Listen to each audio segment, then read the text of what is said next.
Hello investors, आज के इस डेटा ड्रिवन एक्सप्लेनर में हम एक ऐसी कंपनी का एनालिसिस करने वाले हैं जिसने लिटरली पूरे मार्केट को हैरान कर दिया है। हम स्ट्रिक्टली नंबर्स और स्ट्रक्चरल ट्रेंड्स पर फोकस करेंगे। चलिए बिना किसी देरी के सीधे डेटा पर चलते हैं और इस पूरी स्टोरी को डीकोड करते हैं। 120.17%, ध्यान दीजिए 120.17%। ये किसी हाई रिस्क क्रिप्टो या नई स्टार्टअप का रिटर्न नहीं है। ये एक एस्टैब्लिश्ड डेकेड्स ओल्ड जायंट के Q4 नेट प्रॉफिट का ईयर ऑन ईयर जंप है। सही सुना, 120% की जंप। कैपिटल को प्रोटेक्ट करना और ऐसी मैसिव मूव्स को सही टाइम पर पकड़ना ही रियल गेम चेंजर होता है। इस हिस्टोरिकल जंप के पीछे आखिर क्या सॉलिड रीजंस हैं, ये आगे जानना बिल्कुल क्रूशियल है। तो यहाँ सबसे बड़ा और सस्पेंसफुल सवाल ये उठता है, क्या ये स्टॉक किसी भी पोर्टफोलियो के लिए एक अल्टीमेट डिफेंसिव एंकर बनने वाला है, या फिर ये बस एक वैल्यू ट्रैप है जो ऊपर से अट्रैक्टिव लग रहा है? जब राधाकृष्णन दमानी जैसे एपेक्स मार्केट वेटरन्स और बड़े इंस्टीट्यूशनल इन्वेस्टर्स इसमें अग्रेसिवली अपनी पोजीशंस होल्ड कर रहे हैं, तो समझ लीजिए वहां कुछ तो बहुत बड़ा पक रहा है। इस मिस्ट्री को सॉल्व करने के लिए आखिरी तक इस एक्सप्लेनर के साथ बने रहना जरूरी है। चलिए फंडामेंटल्स देखते हैं। हम बात कर रहे हैं वीएसटी इंडस्ट्रीज की। एफएमसीजी और टोबैको सेक्टर का ये काफी पुराना और बड़ा खिलाड़ी है। इसका करंट मार्केट प्राइस लगभग 2650 रुपए के आसपास चल रहा है। करीब 4699 करोड़ रुपए के मार्केट कैप और 17.96 के पीई रेशियो के साथ ये नंबर्स एक बहुत ही इंटरेस्टिंग सेटअप की तरफ इशारा कर रहे हैं। अब आते हैं इस मार्केट मूवमेंट के पीछे के वाई पर।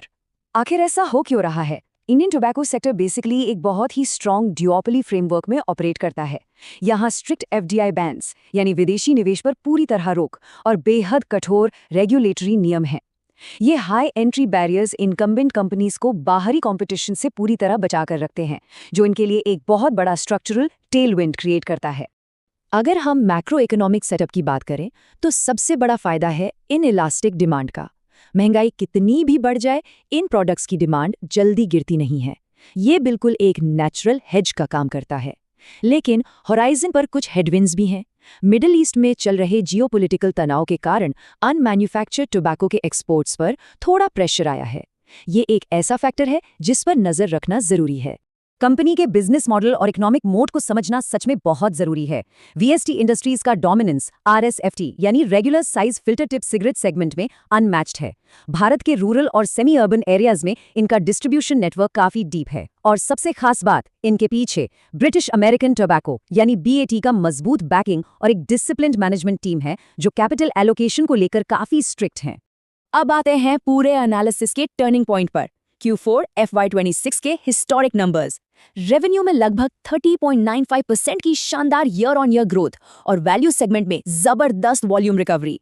ये सिर्फ अकाउंट बुक्स का कोई माइनर एडजस्टमेंट नहीं था, बल्कि ग्राउंड लेवल पर सॉलिड बिजनेस एग्जीक्यूशन का डायरेक्ट रिजल्ट था। इन्होंने इस क्वार्टर में प्रैक्टिकली पूरे एफएमसीजी स्पेस को पीछे छोड़ दिया। और मार्जिन्स के इस अनप्रेसिडेंटेड सर्ज को देखिए। ऑपरेटिंग मार्जिन सीधा 45.65% तक शूट अप कर गया। ये एक्स्ट्रॉर्डिनरी उछाल फेवरेबल एक्साइज ड्यूटी एडजस्टमेंट्स और सटीक कॉस्ट कंट्रोल का नतीजा था। लेकिन यहाँ थोड़ा कॉशन जरूरी है। अगर हिस्टोरिकल डेटा देखा जाए तो सस्टेनेबल और नॉर्मलाइज्ड मार्जिन्स जनरली 18 से 26% के बीच ही रहते हैं। तो इस मैसिव स्पाइक को हमेशा के लिए नया नॉर्मल नहीं मानना चाहिए।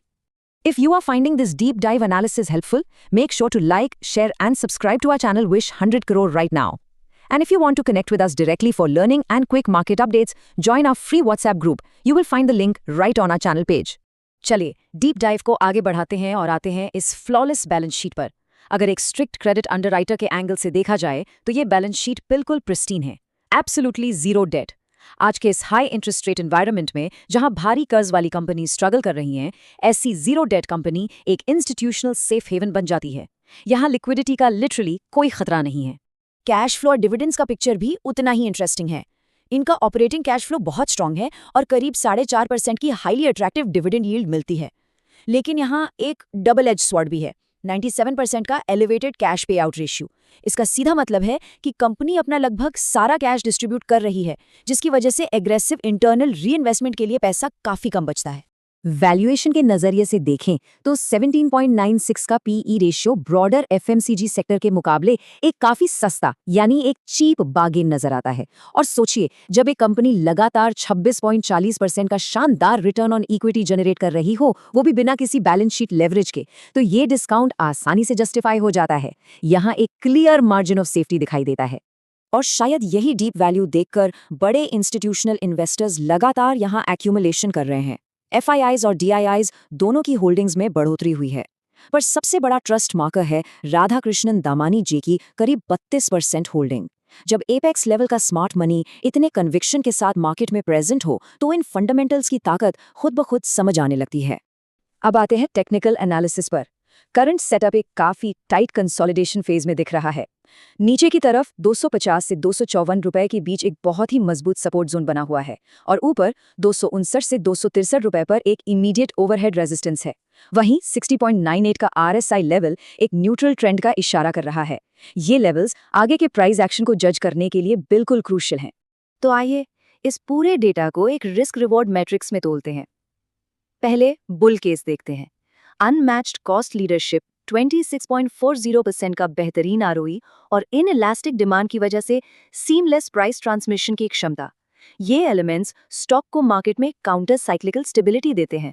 ये किसी भी पोर्टफोलियो के लिए एक बहुत सॉलिड फाउंडेशन का काम कर सकता है। लेकिन बेयर केस को कंप्लीटली इग्नोर करना एक बड़ी गलती होगी। रेगुलेटरी रिस्क्स इस सेक्टर के साथ हमेशा एक डार्क क्लाउड की तरह चलते हैं।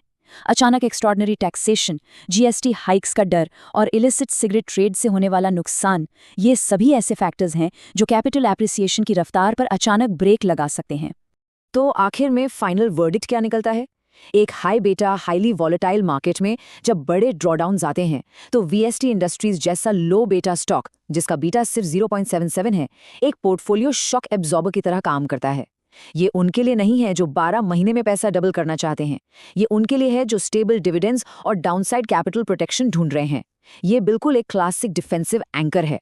आज के इस डेटा डीप डाइव एक्सप्लेनर में बस इतना ही। उम्मीद है इस स्ट्रक्चर्ड एनालिसिस से मार्केट मैकेनिक्स समझने में मदद मिली होगी।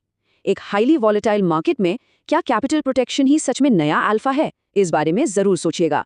Disclaimer: We are not SEBI registered advisors. This video is for educational and learning purposes only. Please do your own research or consult your own financial advisor before taking any financial decisions.